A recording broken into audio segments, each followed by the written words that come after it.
अस्सलाम वालेकुम। उम्मीद है सब खैरियत से होंगे। तो आज हम पढ़ने वाले हैं English history, MA English literature का जो ये पहला पहला पड़ाव है, पहला स्टेप है। आज हमने एमए इंग्लिश लिटरेचर के कोर्स का आगाज किया है। तो सबसे पहले हम ये जानना जरूरी है कि एमए इंग्लिश जो है, इंग्लिश की हिस्ट्री क्या है।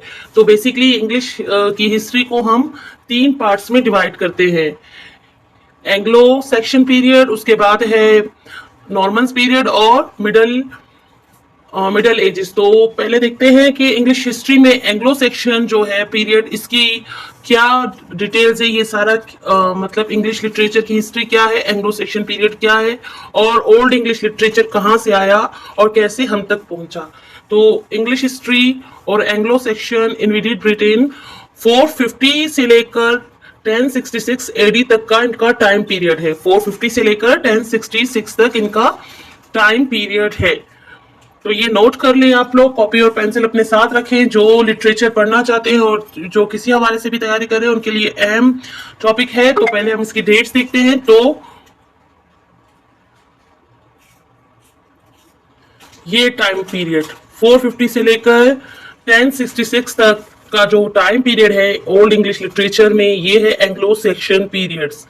अब देखते हैं ओल्ड इंग्लिश लिटरेचर में एंग्लो सेक्शन पीरियड आखिर है क्या।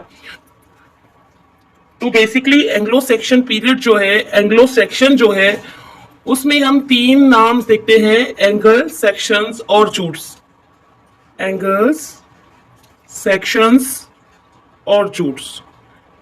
और एंगल और सेक्शंस को मिलाकर ये पीरियड बनता है एंग्लो सेक्शन पीरियड।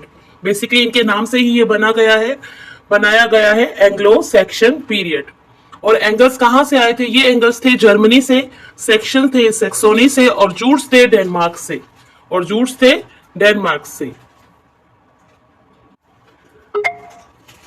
तो सबसे पहले क्या होता है, इंग्लैंड और एंगल्स, चूंकि एंगल की सरजमीन जब एंगल आए तो एंगल से ही ये वर्ड बना एंगल प्लस लैंड। तो एंगल लैंड और इसको मिलाकर एंगल लैंड, यानी फिर बना इंग्लैंड। तो इंग्लैंड से पहले इसका नाम था, इस एरिया का नाम था ब्रिटेन। और वहां पे एक कौम रहती थी जिसको कहते थे केल्ट्स। और ये जो केल्ट्स था वो एक ग्रुप था। इसमें बेसिकली 2 तरह के लोग शामिल थे, एक ब्रिथॉन्स और दूसरा गेल्स। ब्रिथॉन से ही लव्स ब्रिटेन निकला है। और इनका जो टाइम पीरियड है वो 600 बीसी से लेकर 50 एडी तक इनका टाइम पीरियड है।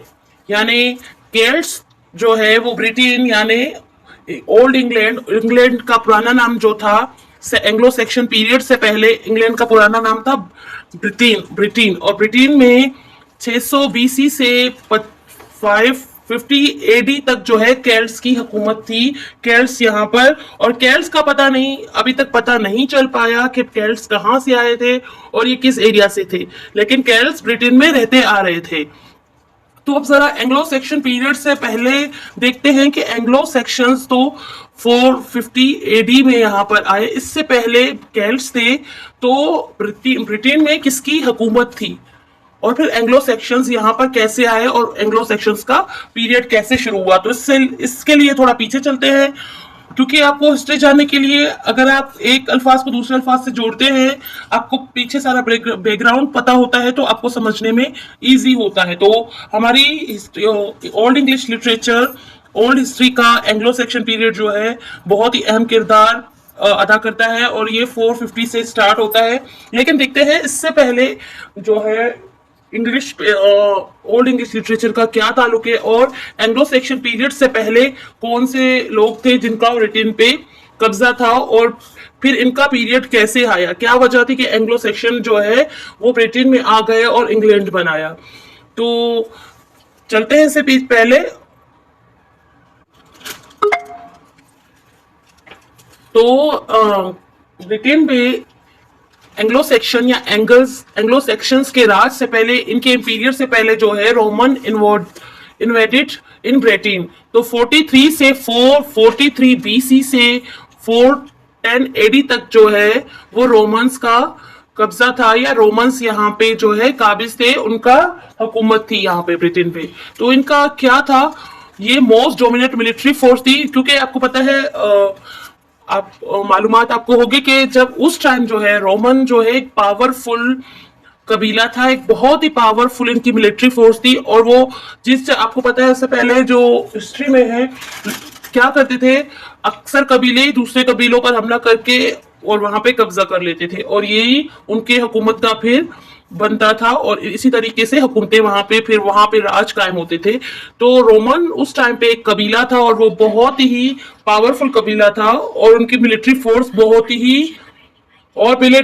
उनकी बहुत ही पावरफुल थी। तो उसके फीचर्स देखते हैं। Most dominate and military force, Celts and Roman live together peacefully. और जब रोमन ने ब्रिटेन पर हमला किया तो कैट्स ने उन्हें एक्सेप्ट कर लिया, और वो दोनों जो है क्योंकि वो डोमिनेट पर्सन्स थे, तो उन्होंने दोनों ने क्या किया, अच्छी तरीके से पीसफुली वहां पर रहने लगे। और ये रोमन्स क्या थे, ये पहले समुद्री डाकू थे, बट वहां आकर वो सिविलाइज्ड हो गए, और फिर आहिस्ता आहिस्ता जो है रोमन्स जो है वहां पर आकर सिविलाइज्ड हो गए, और फिर आहिस्ता आहिस्ता वहां पर अच्छी तरीके से हुकूमत करने लगे। कैट्स को उनसे कोई प्रॉब्लम नहीं था। इनकी लैंग्वेज थी लैटिन लैंग्वेज।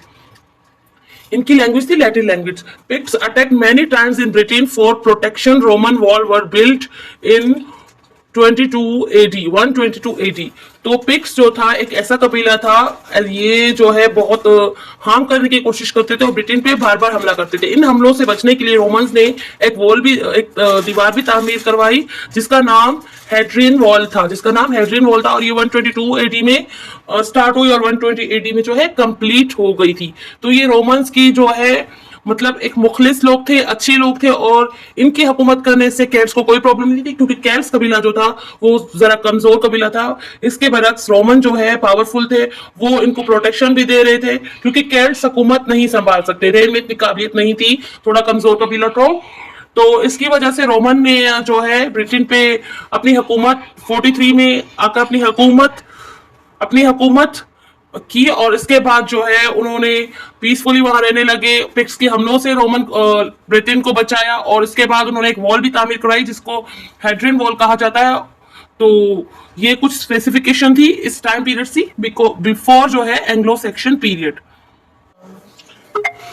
अच्छा, तो अब सवाल आता है कि रोमन जब अच्छी तरीके से पीसफुली वहां पे ब्रिटेन में हुकूमत कर रहे थे, तो उन्होंने क्यों छोड़ा, उन्होंने जो है किस वजह से छोड़ा। तो इसकी रीजन है कि वेसिगॉथ्स एक कबीला था जो बहुत ही जालिम कबीला था। तो उन्होंने क्या किया, उन्होंने रोम पे अटैक कर लिया, क्योंकि ये रोमन्स बेसिकली आए तो रोम से थे, और इनका जो रोम है इनकी सरजमीन थी। विसिगॉथ्स अटैक्स रोम 410 AD। जो विसिगॉथ्स है उन्होंने 410 में एडी में जो है रोम पे अटैक कर लिया। Due to protection of Roman left Britain and go back to their area. और अपने कबीले, अपने जो एरिया की है, अपने सरजमीन की हिफाजत के लिए उन्होंने क्या किया, उन्होंने अपना एरिया वापस संभाल लिया और ब्रिटेन को छोड़ दिया। In 4010 AD, the Roman Emperor Honorius sent a goodbye letter and wrote, "You are your own now.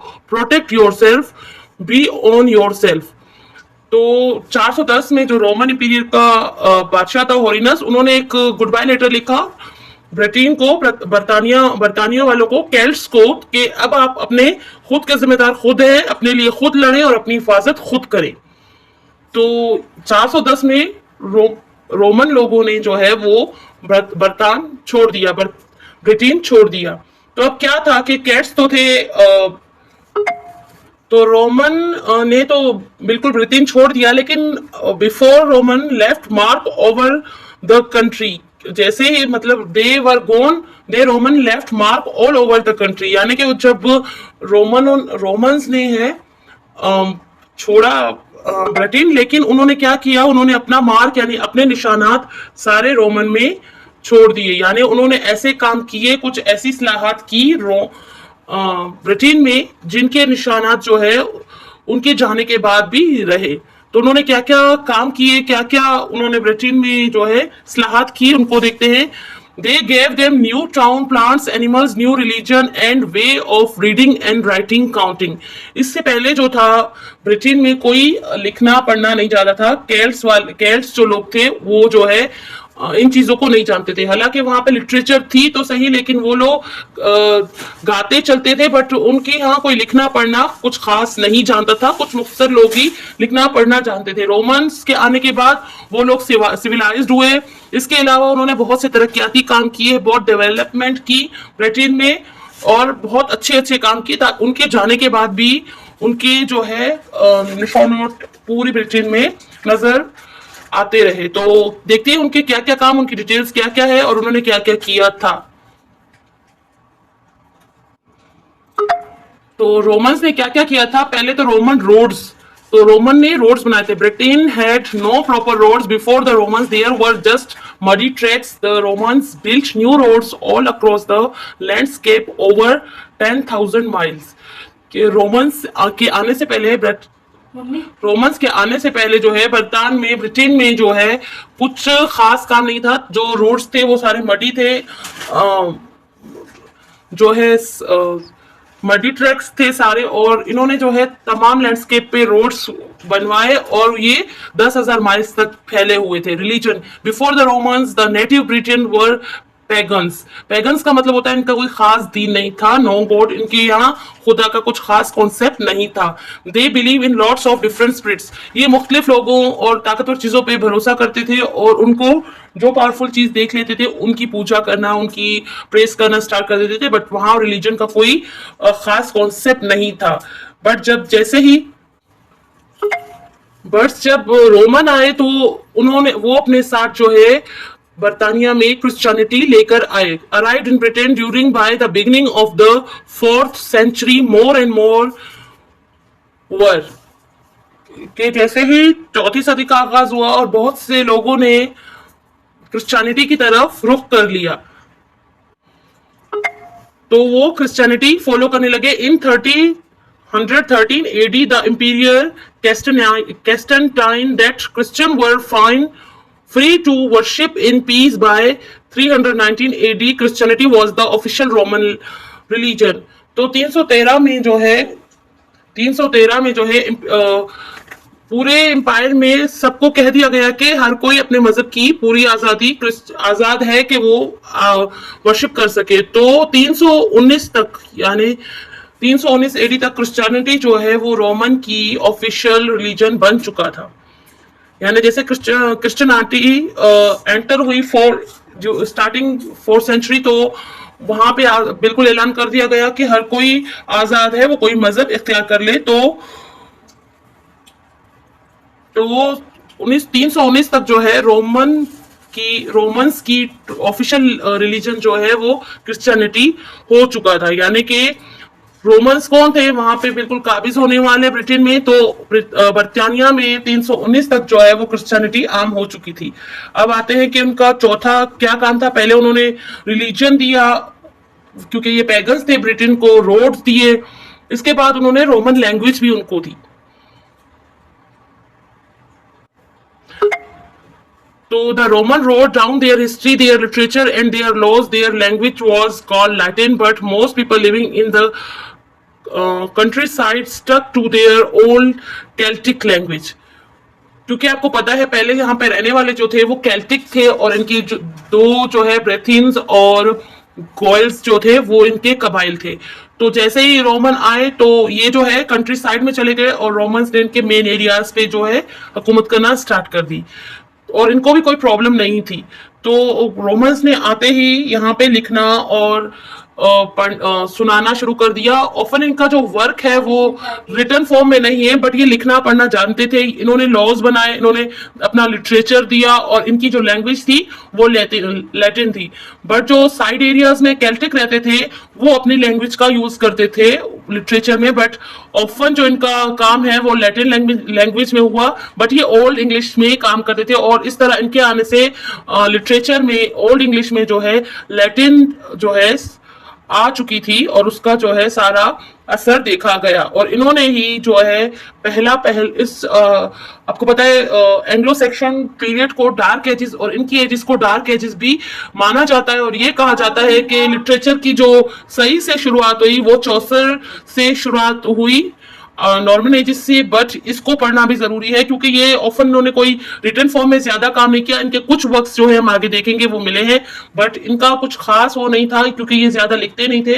ये ओरल जो है लिटरेचर पे काम करते थे। ओरल ये कहानियां कहते और सुनाते थे, पोइट्रीज कहते थे, बट इनका कोई खास वो रिटर्न फॉर्म में कोई काम नहीं मिला है। तो लेकिन इन्होंने वहां पे कुछ काम करवाए तो उनसे पता चलता है कि कैसे थे, उनके कबाइल क्या थे। तो ये आगे हम डिटेल्स में पढ़ेंगे। तो फिलहाल ये रोमन लैंग्वेज छोड़ के गए और क्योंकि इनकी फिर सारा जब ये चले गए तो रोमन लैंग्वेज के आसार भी, क्योंकि ये सारा वहां पे फैले थे, इतना अरसा वहां पे थे, तो अपनी रोमन लैंग्वेज भी वहां पे छोड़ के गए। Roman towns, the Roman introduce the idea of living big towns and cities. तो रोमन्स ने जो है वो आइडिया दिया कि बड़े शहरों और कस्बों में रहा जाता है। London was a Roman city too, they called it Londinium. तो लंदन जो है वो भी रोमन सिटी है और उनको लेंडिनियम कहा जाता था और वो भी इन्होंने ही जो है किया था। When they invaded the built fort beside the river Thomas, और इन्होंने जो है रिवर थॉमस के साइड पे एक फोर्ट भी बनाया था। आते हैं Anglo Saxon invaded in Britain. वो एंग्लो सेक्शन का जैसे कि आपको मैंने बताया कि इसका पीरियड जो है, इसका टाइम पीरियड है वो है 450 से लेकर 1060 एडी। 450 से लेकर इनका जो टाइम पीरियड है वो है 1066 एडी और ये तकरीबन 50 साल का टाइम बनता है। तो इस टाइम में जो है एंग्लो सेक्शन ने ब्रिटेन पर हुकूमत की। तो एंग्लो सेक्शन बेसिकली क्या थे, ये कम फ्रॉम नॉर्थर्न जर्मनी, ये नॉर्थर्न जर्मनी से आए थे। They sailed across the North Sea in their ships, long wooden ships. तो ये जो है अपने नॉर्थर्न जर्मनी से आए थे और नॉर्थर्न जर्मनी से आए थे और ये क्या है अपनी लकड़ियों की बड़ी बड़ी शिप्स में समंदर के जरिए आए थे। तो इनका ये 3 कबाइल थे और इनका एंग्लो सेक्शन में जो है इनका क्या क्या किस किस एरिया में थे और ये खुद आए थे या इनको बुलवाया गया था। तो ये खुद नहीं आए थे, इनको बुलाया गया था।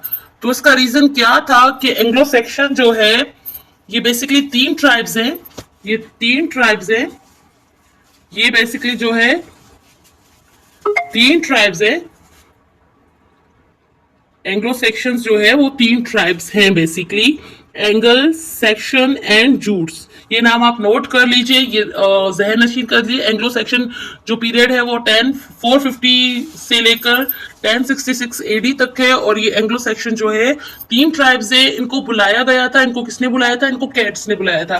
कैट्स जो यहाँ पे रहते थे, आपको बताया 1600 बीसी से लेकर 15 एडी तक जो है ये कैट्स थे, यहाँ पर हुकूमत किया, यहाँ पे रहते थे। तो उन्होंने क्या किया, उन्होंने एंग्लो सेक्शंस को बुलवाया।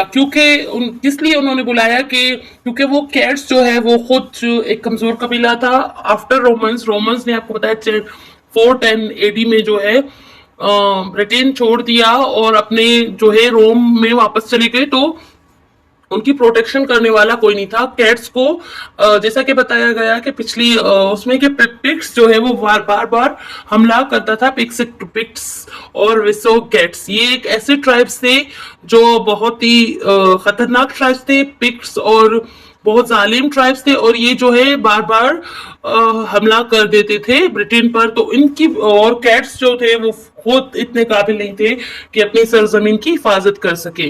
तो उन्होंने एंग्लो सेक्शंस को इनवाइट किया कि वो आए और इनकी हिफाजत करें, यानी उन्होंने एक कबीले से बचने के लिए दूसरे कबाइल्स को इनवाइट किया कि वो आए और कैट्स की हिफाजत करें, ब्रिटेन आए।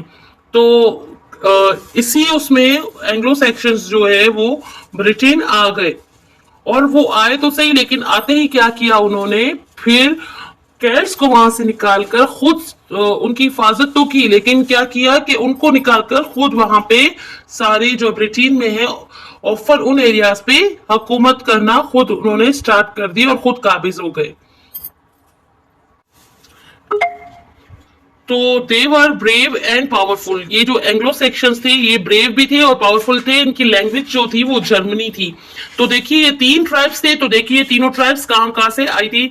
तो द एंगल्स जो है एंग्लो सेक्शंस में जो एंगल्स आता है वो एंगल्स आता है द एंगल्स। ये एक पहला कबीला एंगल्स है। ये सेटल इन द ईस्ट एंगलिया। और ये क्या किया इन्होंने, ये ईस्ट एंगलिया से जो एंगलिया में है ब्रिटेन में वहां पे ये सेटल हो गए और वहां पे उन्होंने अपनी हुकूमत स्टार्ट कर दी। और जो सेक्शंस हैं उन्होंने क्या किया, द सेक्शंस सेटल्ड इन। तो सेक्शंस ने जो है बेसिकली 3 पार्ट्स लिए उनके। तो वो 3 पार्ट्स क्या थे, एसेक्स, वेसेक्स एंड सेसेक्स। सेक्शंस ने 3 पार्ट लिए, एसेक्स, वेसेक्स और सेसेक्स। और जो ये इनमें से जो मेन पार्ट है वेसेक्स है, ये एसेक्स, वेसेक्स और सेसेक्स। एसेक्स का मतलब है ईस्ट सेक्शंस, वेसेक्स का मतलब है वेस्ट सेक्शंस और सेसेक्स का मतलब है साउथ सेक्शंस। तो सेक्शंस ने क्या किया, इन तीनों पार्ट्स में जो है वो काबिज हो गए और इन्हीं पार्ट पे जो है वो हुकूमत करना स्टार्ट कर दी। और जूट जो है settled in mainly in Kent and they refer to themself the कैंटिंग्स।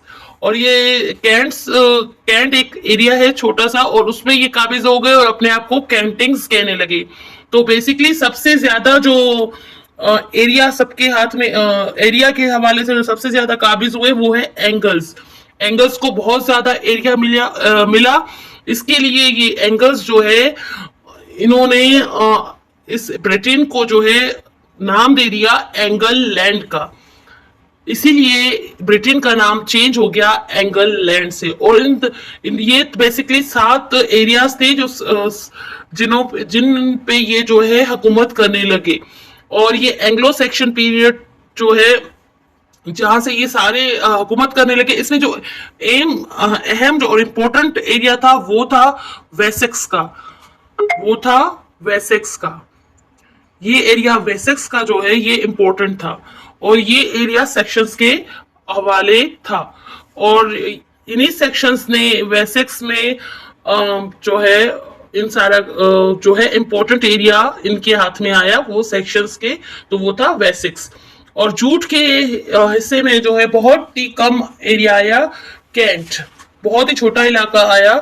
तो ओवरऑल जो है सारा ब्रिटेन इनके कब्जे में था। इन्होंने कैंट्स को आहिस्ता आहिस्ता करके निकालना शुरू कर दिया और इनको पहाड़ी इलाकों में मुंतकिल कर दिया और सारे जो ब्रिटेन में है इनकी हुकूमत हो गई। और ये जो है इसी वजह से इस पीरियड को एंग्लो सेक्शन पीरियड कहा जाता है।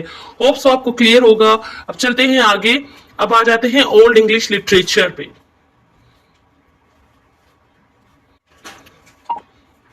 तो ओल्ड इंग्लिश लिटरेचर में क्या हुआ जब ये आ गए काबिज, तो क्या हुआ, इनका लिटरेचर, इनके लिटरेरी वर्क्स कैसे थे। ये जो है ओरल लिटरेचर था इनका। आपको पहले भी बताया कि ये जो है रिटन फॉर्म में इन्होंने कुछ ज्यादा काम नहीं किया। इनके ओवरऑल जो वर्क्स मिलते हैं वो लिटरेचर जो था वो ओरली फॉर्म पे ये गाते चलते थे। और इनकी अक्सर जो गीत होते थे वो पोएम्स की सूरत में होते थे। इन्होंने प्रोज भी लिखी, पोइट्री भी लिखी।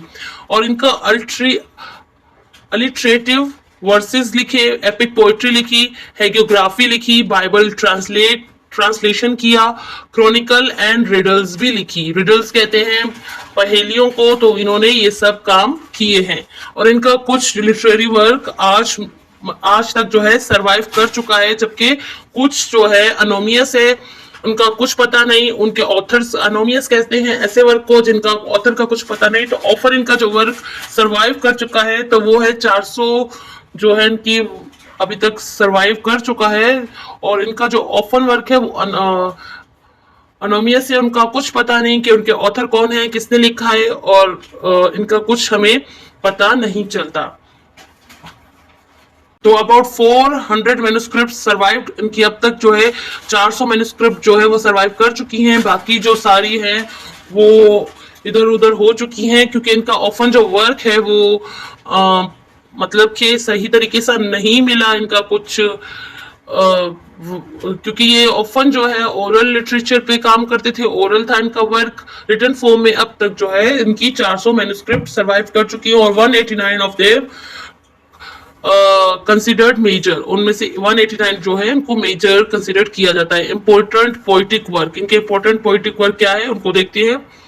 तो इनके इंपॉर्टेंट पोइट्री वर्क है विटसिथ। विटसिथ एक ट्रेवलर सॉन्ग हुआ करता था और 143 लाइन्स में है, ये 143 लाइन्स में है और ये ट्रेवलर्स सॉन्ग है। बियोवुल्फ, बियोवुल्फ जो है ये मोस्ट इंपॉर्टेंट वर्क है, इसको मास्टरपीस ऑफ ओल्ड लिटरेचर भी कहा जाता है और ये नेशनल एपिक के तौर पर भी माना जाता है। और ये बियोवुल्फ जो है वो भी सरवाइव कर चुका है और ये जो है मास्टरपीस इसको कहा जाता है ओल्ड इंग्लिश लिटरेचर में और ये मोस्ट इंपॉर्टेंट वर्क है। इसके बाद है डियोर। डियोर जो है ये लेमेंट सॉन्ग है और ये 42 लाइंस में लिखा गया है। The battles of Meldon, the battle of Meldon जो है ये इनकम्प्लीट वर्क है, इनका जो शुरू और आखिरी का हिस्सा अभी तक नहीं मिला। द वंडर, द वंडर जो है ये एक ब्रेड स्टोरी है और इसका जो है आपका पता नहीं मिल रहा होता तो इसका कुछ। और ये इसके बाद है the seafarer. The seafarer जो है ये एक सेलर्स लाइफ के मुतालिक ये एक स्टोरी है और इसका जो है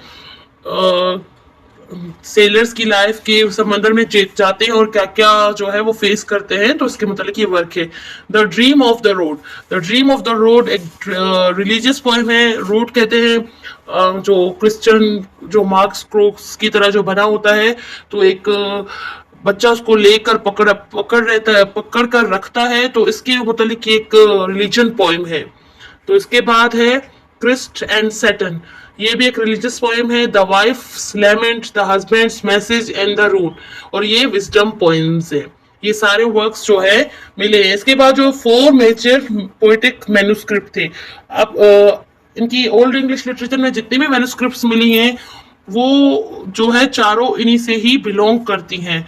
तो क्या है 4 पोएटिक मैन्युस्क्रिप्ट्स जो ओल्ड लिटरेचर में मिलती हैं। तो पहला है एक्सेटर बुक, दूसरा है जीनियस मैन्युस्क्रिप्ट, तीसरा है वर्सिली बुक और चौथा है नॉवेल कोडेक्स। तो ये 4 किस्म की बुक्स हैं, मैन्युस्क्रिप्ट्स हैं जो हमें ओल्ड लिटरेचर में मिलती हैं। Exeter Book, Junius manuscript, Vercelli Book और नॉवेल, और इनका ऑफर वर्क जो है वो पोएटिक फॉर्म में है।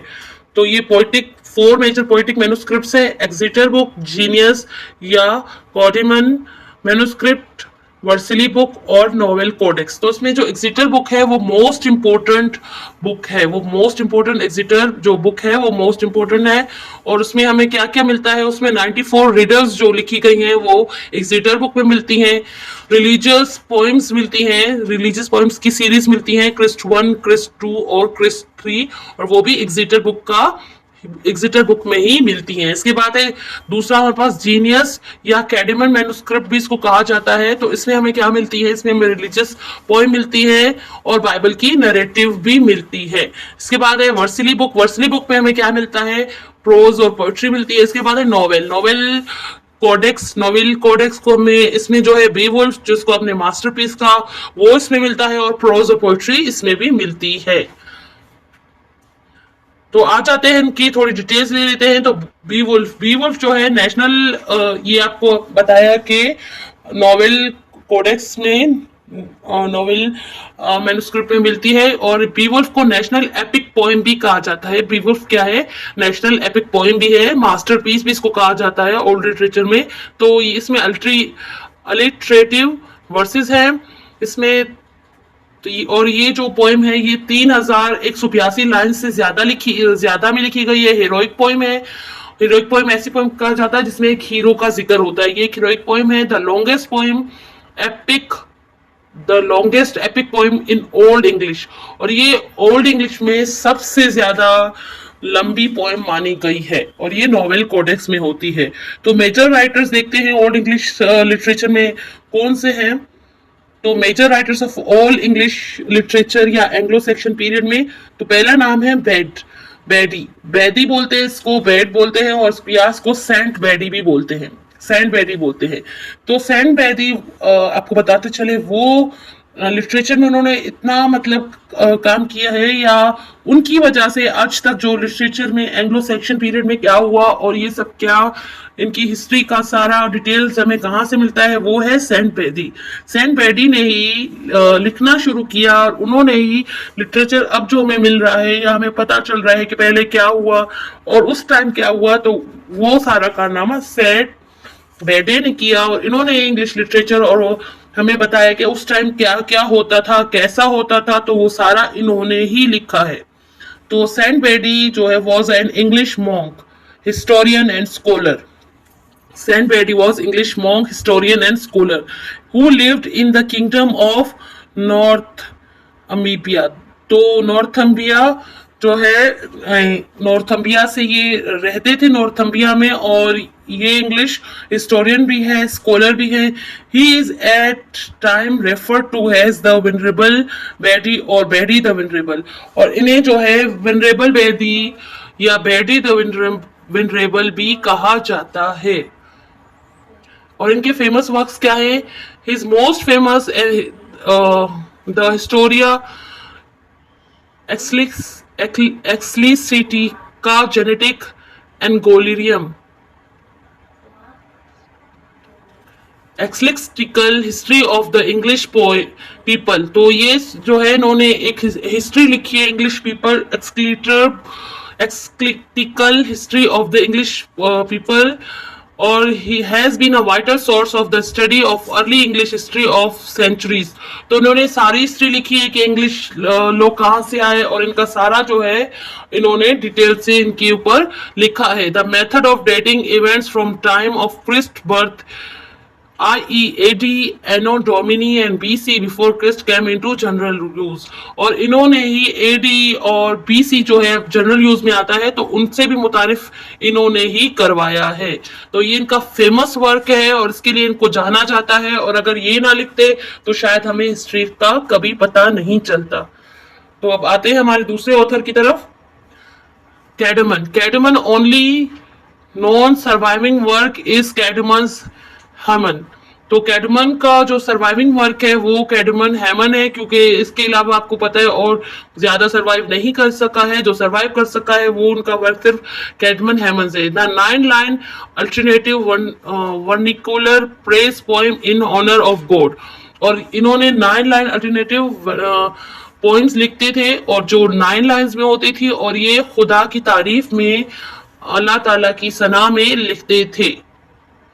Which is reportedly learned to sing in his initial dreams. He was the first poet of Old English to use Old English in his work। और ये इंग्लिश के ओल्ड इंग्लिश के वाहिद जो पोइट थे जो old English में लिखते थे, क्योंकि इसके अलावा जिन्होंने बेडी ने और जिन्होंने लिखा है उनका ऑफन वर्क जो है लातिन में मिला है, बट सिर्फ कैडमन जो है जिन्होंने ओल्ड इंग्लिश को यूज करके ओल्ड इंग्लिश में लिखा है। क्योंकि जब रोमन लातीनी लाए थे, उसके बाद जब ये जर्मन से आए थे एंग्लो सेक्शंस, तो इनकी वजह से जो है जर्मनी का सारा, जर्मन लैंग्वेज का सारा असर ओल्ड इंग्लिश में पड़ा, और ओल्ड इंग्लिश में जर्मन मिक्स हो चुकी थी। ओल्ड इंग्लिश यूज तो होती थी, बट जर्मन उसमें मिक्स हो चुकी थी, क्योंकि ये जर्मन से आए थे ऑफन। तो उस टाइम जो है ओल्ड इंग्लिश प्योर नहीं होती थी, ओल्ड इंग्लिश में जर्मन मिक्स हो गई, और फिर जर्मनी के जो है ओल्ड इंग्लिश और जर्मन मिक्स होकर लिखी जाने लगी।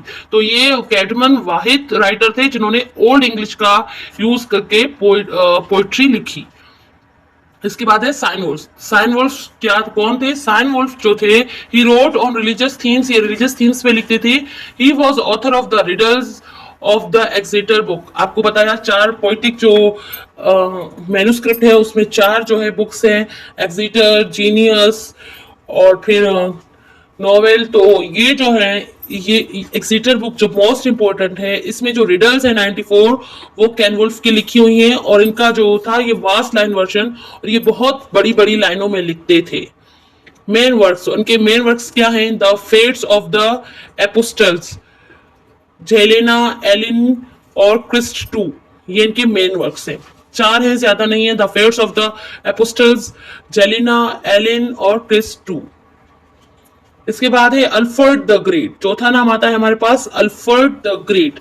अल्फ्रेड को ग्रेट क्यों कहा जाता है, इसको थोड़ा पढ़ने से पहले बताते हैं। अल्फ्रेड जो थे, आपको मैंने बताया कि सेक्शन जो है उन्होंने 3 एरियाज पे, एसेक्स, वेसेक्स और सेसेक्स पर जो है काबिज हुए और वहां पे हुकूमत करने लगे। वहां जो इम्पोर्टेंट एरिया था वेसेक्स जो था इन सब का, जैसे आपका इम्पोर्टेंट एरिया आपका दारुल हुकूमत होता है, कोई मेन सिटी का मेन पार्ट होता है, तो वेसेक्स इसी तरह इम्पोर्टेंट था उस टाइम। तो वेसेक्स पे जो किंग था वेसेक्स का वो था king Alfred the great. King Alfred, Alfred bayonet भी इसको बोलते हैं, तो ये किंग अल्फ्रेड बायनेट है। तो इन्होंने क्या किया, Alfred was the ruler of the Anglo section kingdom of Wessex. Alfred जो है ruler of Anglo Saxon kingdom of Wessex, ये वेसेक्स के जो है राजा थे। He had books translated from Latin into English so people could read them. तो इन्हें मतलब फन का, ये आर्ट की तरफ इतना मतवजह थे, ये रीडिंग राइटिंग की तरफ इतना मतवजह थे, तो इन्होंने क्या किया, इन्होंने बहुत सी बुक्स को लैटिन से इंग्लिश में ट्रांसलेट करवाया, बाइबल को भी करवाया, और ये चाहते थे कि बच्चे स्कूल में इंग्लिश पढ़ें, उन्हें इंग्लिश पढ़ाया जाए। इसीलिए इन्हें ग्रेट कहा जाता है, क्योंकि इन्होंने बहुत ज्यादा वर्क किया उस टाइम, यानी डेवलपमेंट में और लिटरेचर पे। तो इनका बहुत ज्यादा, इनका जो है कंट्रीब्यूशन है इंग्लिश लिटरेचर में। तो he was the only English known as the great, क्योंकि ये पहले इंग्लिश मॉन्क है जिन्हें ग्रेट कहा जाता है। He is also famous for his victories against the Vikings. Vikings एक ट्राइब था, विकिंग एक ट्राइब था जिन्होंने जो है हमलावर होने की कोशिश की थी एंग्लो सेक्शंस पर, एंग्लो सेक्शन पीरियड में ब्रिटेन पर। तो अल्फ्रेड द ग्रेट ने इनको मार भगाया था और विक्ट्री हासिल की थी। और विकिंग का कहा जाता है बहुत ही जालिम कबीला था, ये जिंदा लोगों को बहुत ही खतरनाक तरीके से मारते थे और इवन औरतों और बच्चों को भी नहीं छोड़ते थे। तो इनसे उन्होंने मुकाबला किया और इन्हें अपनी अक्ल की वजह से, अपनी समझदारी की वजह से इन्हें मार के भगा भी दिया। He also told monks to begin writing the Anglo Saxon Chronicles. तो उन्होंने मॉन्क्स को लिखने के लिए भी कहा और एंग्लो सेक्शन में इन्होंने क्लोरेनिक्स लिखी हैं। He made good laws and believe education was important.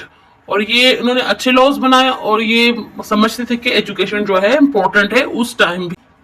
तो उसके बाद जब आ जाते हैं Norman invented the England 1066 attacks of Normans. तो 1066 में जो है नॉर्मन्स ने इंग्लैंड पे जो है हमला करना शुरू कर दिया। 1066 तक जो है एंग्लो सेक्शन काबिज रहे इंग्लैंड पे। उसके बाद जो है नॉर्मन्स ने जो है 1066 में इंग्लैंड पे हमला किया। तो बैटल ऑफ हेस्टिंग्स, उनको कहते हैं बैटल ऑफ हेस्टिंग्स।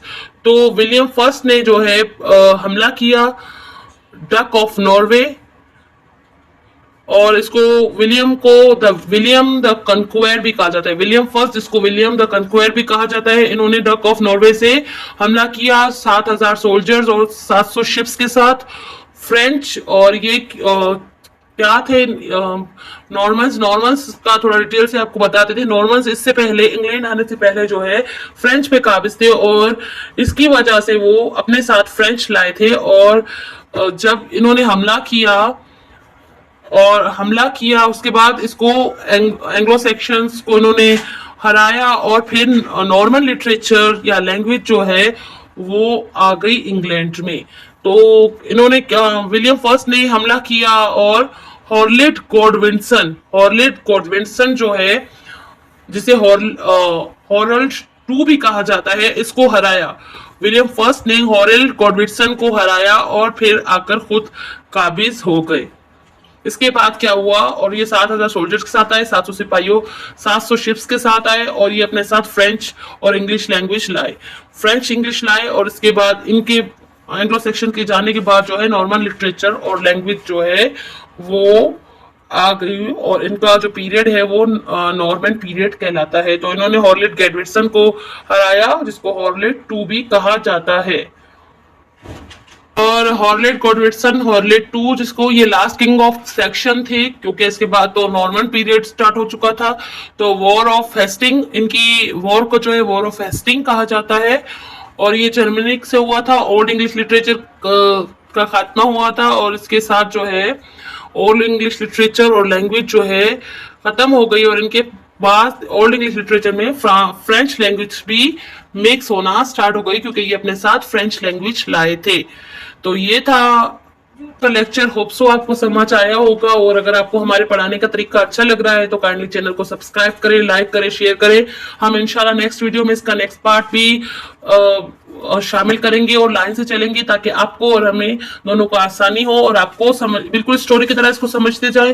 बिल्कुल मुश्किल नहीं हिस्ट्री। अगर पढ़ना शुरू करें इंग्लिश लिटरेचर तो आपको भी मजा आने लगेगा और एक कहानी की तरह आपको समझ आता जाएगा। कुछ भी टफ नहीं, थोड़ी सी मेहनत करनी है और कुछ नहीं। तो मिलते हैं नेक्स्ट वीडियो में, तब तक के लिए अल्लाह हाफिज।